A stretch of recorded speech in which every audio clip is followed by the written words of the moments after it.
Hello जी, good evening. Yesu Masih के जिंदा और कादिर नाम में आप सबको सलाम।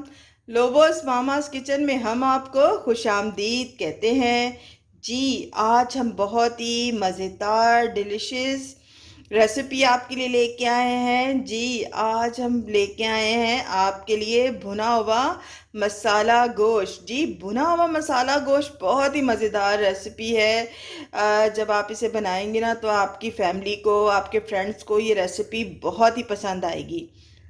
आज ये रेसिपी हम आपके साथ शेयर कर रहे हैं। और अगर ये रेसिपी आप बनाना चाहती हैं, अपनी फैमिली को खिलाना चाहती हैं, अपने फ्रेंड्स के साथ शेयर करना चाहती हैं, तो आप हमारी वीडियो को फॉलो कीजिए, क्योंकि ये रेसिपी हमने उसी तरह बनाई है जिस तरह हमारी नानी, दादी या माएँ जो है भुना हुआ मसाला गोश्त घरों में बनाती हैं। तो ये बहुत ही आसान और मज़ेदार रेसिपी है, इतना कोई झंझट नहीं है और बहुत ही मज़े की बनती है। अच्छा जी, अगर ये रेसिपी आप बनाना चाहती हैं तो आप हमारी वीडियो को फॉलो कीजिए जी। तो आज जो हम मज़ेदार रेसिपी बना रहे हैं वो है भुना हुआ गोश्त। भुना हुआ गोश्त बहुत ही लोगों को पसंद होता है और लोग बहुत ही शौक से अपने घरों में बनाते हैं और खाते भी हैं।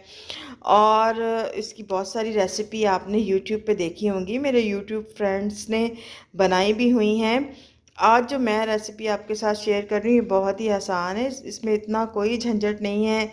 जिस तरह पुराने ज़मानों में या पुराने वक्तों में हमारी दादी नानियाँ भुना हुआ गोश्त घर में बनाया करती थी, और बहुत ही आसान और मज़ेदार रेसिपी है ये। और जब आप देखेंगे, आप बनाएंगे तो आपको ये पसंद आएगा। और इस कदर ये लजीज भुना हुआ गोश्त बनता है कि आपका दिल चाहेगा कि बार बार ये रेसिपी बनाएं। इसमें कोई इतना झंझट नहीं है, कोई इतना काम जाम नहीं है कि उसके अंदर कोई ज़्यादा चीज़ें इस्तेमाल होंगी। वही मसाले हैं जो हमारे घर पे होते हैं। जिस तरह हमारी माएँ या हमारी नानी दादियाँ जो है ना, घरों के मसालों के साथ भुना हुआ गोश्त बनाया करती थी। हमने भी ऐसी कोशिश की है कि आपको वही रेसिपी जो है ना आपके साथ शेयर करें। अच्छा जी, इसके लिए मैंने क्या किया है, ये हड्डी वाला गोश्त जो है ना, ये मैंने आधा किलो ये लिया है। और दो प्याज मैंने लिए हैं, यहाँ पे दो मीडियम साइज़ के टमाटर हैं। और ये मैंने जी यहाँ पर लिया है अदरक लहसुन का पेस्ट, दो बड़े भर के चम्मच। यहाँ पे देखें जी, एक चाय का चम्मच जो है मैंने नमक लिया है, एक चाय का चम्मच लाल मिर्च, एक चाय का चम्मच हल्दी, और ये पिसा हुआ धनिया जो है ये खाने का चम्मच टेबल स्पून जो है वो भर के लिया है। एक चाय का चम्मच जो है इसके अंदर कुटी हुई लाल मिर्च जाएगी, और आधा चाय का चम्मच ज़ीरा जाएगा इसके अंदर जी। अच्छा, इसके अंदर देखें, अक्सर जो मसालों वाले हम खाने बनाते हैं ना, तो उसमें हम जो है धनिया पाउडर जो है वो ज़्यादा इस्तेमाल करते हैं। धनिया पाउडर जो है ना वो मसालों की जो है गरमाइश जो है उसे कम करता है, इसलिए ज़्यादा इस्तेमाल मैं तो करती हूँ इसे। अब ये देखें, ये टीस्पून है बाकी सारी चीज़ें ये, लेकिन मैंने टेबल स्पून इस्तेमाल इसके अंदर कर रही हूँ। और यहाँ पे आधा पाव के लिए ये मैंने एक पाव जो है वो दही, जो आधा किलो के लिए मैंने एक पाव दही यहाँ पे ली है। अच्छा जी, अभी किचन में चलते हैं और बताते हैं ये भुना हुआ गोश्त जो है वो किस तरह बनेगा। बहुत ही आसान मज़ेदार रेसिपी है, चलिए जी बताते हैं।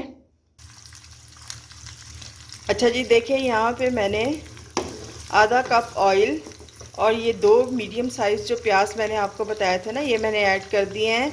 अब हल्का सा इसे फ्राई करेंगे, सौते करेंगे।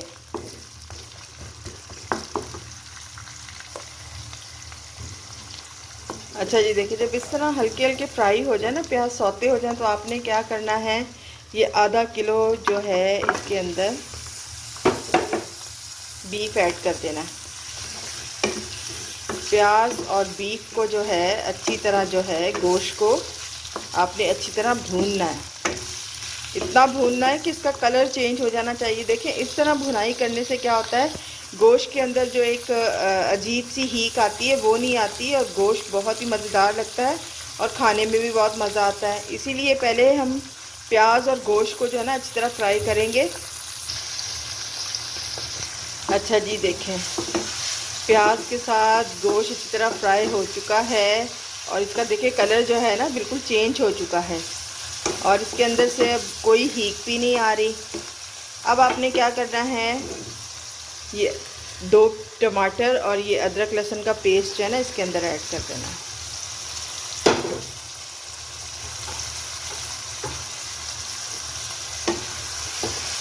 अब आपने इनके साथ इसको बहुत ही अच्छी तरह जो है ना वो भूनना है।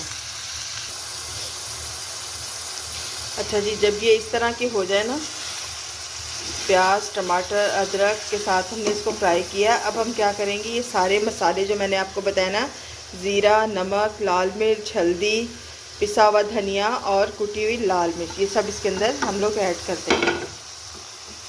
और थोड़ा सा पानी ऐड करेंगे ताकि मसाले जो हैं हमारे जले नहीं, अच्छी तरह मिक्स हो जाए। अब इन तमाम चीज़ों को अच्छी तरह जो है हम भूनेंगे। अच्छा जी, देखें गोश्त को हम प्याज अदरक लहसुन के पेस्ट और तमाम मसालों के साथ ना अच्छी तरह भून रहे हैं। आपने इसे कम से कम 5 मिनट तक अच्छी तरह भूनना है ताकि बहुत ही अच्छी तरह भून जाए और मसाले की बहुत ही अच्छी खुशबू जो है ना आना शुरू हो जाए। और थोड़ा थोड़ा सा पानी ऐड करना है ताकि मसाला जले नहीं और इसकी भुनाई बहुत अच्छे तरीके से हो जाए।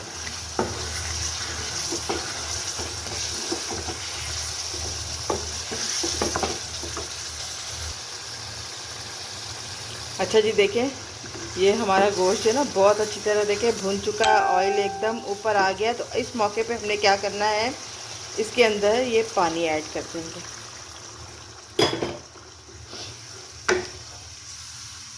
अच्छा, मैं इसके अंदर 3 ग्लास बड़े जो है ना वो भर के पानी डालूँगी और फिर एक उबाल आने तक इंतज़ार करूँगी और फिर मैं बिल्कुल इसको धीमी आंच पर जो है ना वो पकाऊँगी। आपको पता है बीफ पकने में और गलने में टाइम लगता है।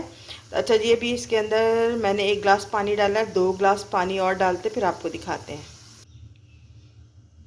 अच्छा जी, देखें इसके अंदर मैंने 3 ग्लास पानी ऐड कर दिया है, एक उबाल आने तक, ताकि इसके अंदर अच्छा सा एक जोश आ जाए। और उसके बाद जो है ना फिर मैं इसे बिल्कुल हल्की आंच पर जो है ना वो 45 मिनट तक 45 मिनट्स तक जो है ना वो पकाऊंगी ताकि गोश्त अच्छी तरह जो है वो गल जाए। अच्छा जी, देखें पानी के अंदर ना बहुत अच्छी तरह उबाल आना शुरू हो गया। तो अब क्या करेंगे, अब इसे हम ढक देंगे और आंच को बिल्कुल हल्का कर देंगे और इसे 45 मिनट तक जो है ना वो हम पकने देंगे। अच्छा जी, देखिए गोश्त जो है ना हमारा बहुत अच्छी तरह गल चुका है। अब हम क्या करेंगे, चूल्हे की आंच को कर देंगे तेज़ और इस पानी को जो है वो हम करेंगे ड्राई। पानी को अच्छी तरह ड्राई करना है जो गोश्त के अंदर बाकी है। अच्छा जी, देखिए पानी जो है ना बिल्कुल ड्राई हो चुका है और गोश्त बहुत ही अच्छी तरह भुन चुका है और ऑयल ऊपर आ चुका है। इस मौके पे आपने क्या करना है, ये जो 1 पाव दही है ना इसको अच्छी तरह फेंट के इसके अंदर मिक्स कर देनी है। दही से इसका टेस्ट बहुत ही अच्छा हो जाएगा। और अब आपने इसको इसी तरह तेज़ आंच पर जो है ना दही के साथ भूनना है अच्छी तरह। आंच हल्की नहीं करनी, तेज़ आंच पे ही आपने दही के साथ जो है ना इसे भूनना है। देखें जी कितना ही मज़ेदार लग रहा है, मुंह में पानी आ रहा है। अच्छा जी, देखिए हम इसे दही के साथ जो है ना वो भून रहे हैं, बहुत ही अच्छी तरह भून रहे हैं। अब देखिए ऑयल आहिस्ता आहिस्ता ऊपर आना शुरू हो गया। तो अब हम क्या करेंगे, ये ½ टी स्पून जो है गरम मसाला इसके अंदर ऐड कर देंगे। पिसा हुआ गरम मसाला ½ टी स्पून मैंने इसके अंदर ऐड किया है और इसको अच्छी तरह भूनेंगे, इतना भूनेंगे कि मसाले के ऊपर जो है ऑयल आ जाए और हमारा बहुत ही मज़ेदार भुना हुआ मसाला गोश्त जो है ना वो बिल्कुल तैयार होने वाला है। बस देखें जी कितना ही मज़ेदार लग रहा है ना, देखते ही मुंह में पानी आ रहा है ना। जब आप बनाएंगे ना तो बनाते बनाते ही आपका दिल करेगा कि इसे फ़ौरन हम लोग जो है ना गरम गरम चपाती या नान के साथ खा लें। अच्छा जी, अब इसके अंदर ये थोड़ी सी हरी मिर्चें ऐड करेंगे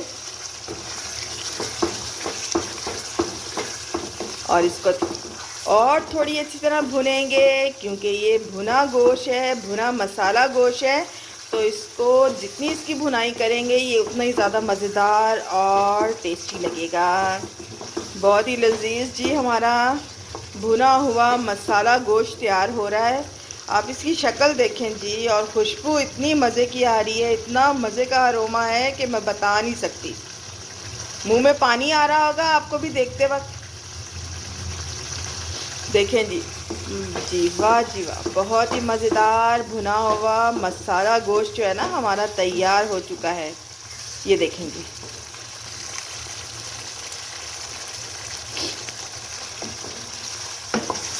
हमारी जो नानी थी ना वो क्या करती थी कि गोश्त जब तक अच्छी तरह भुन के लाल ना हो जाए तो खाने का मज़ा नहीं आता। एक गला हुआ होना चाहिए और एक भुना हुआ बिल्कुल सुर्ख गोश्त होना चाहिए लाल। और इसे भी अच्छी तरह हम भून रहे हैं, थोड़ी सी और इसकी बस भुनाई करेंगे और बिल्कुल ये तैयार हो जाएगा जी। ये देखें जी, हमारा जो भुना हुआ मसाला गोश्त है ना वो बिल्कुल तैयार हो चुका है और बहुत ही मज़े का लग रहा है। अभी इसे डिश आउट करते हैं और फिर आपको दिखाते हैं जी। ये देखें जी, बहुत ही मज़ेदार भुना हुआ मसाला गोश्त जो है ना वो बिल्कुल तैयार हो चुका है और बहुत ही मज़े का लग रहा है। अच्छा जी, अगर ये रेसिपी आपको हमारी पसंद आई है ना तो आप हमारे चैनल को सब्सक्राइब कर दीजिए और कमेंट्स बॉक्स में एक प्यारा सा कमेंट कर दीजिए और वीडियो को लाइक कर दीजिए। खुदावंद आप सबको अपनी पाक पनाह हिफाजत में रखे और आप इसी तरह अपने घरानों के लिए अच्छे अच्छे खाने बनाती रहें और एक दूसरे के साथ शेयर करती रहें। Okay ji, bye bye, God bless all of you.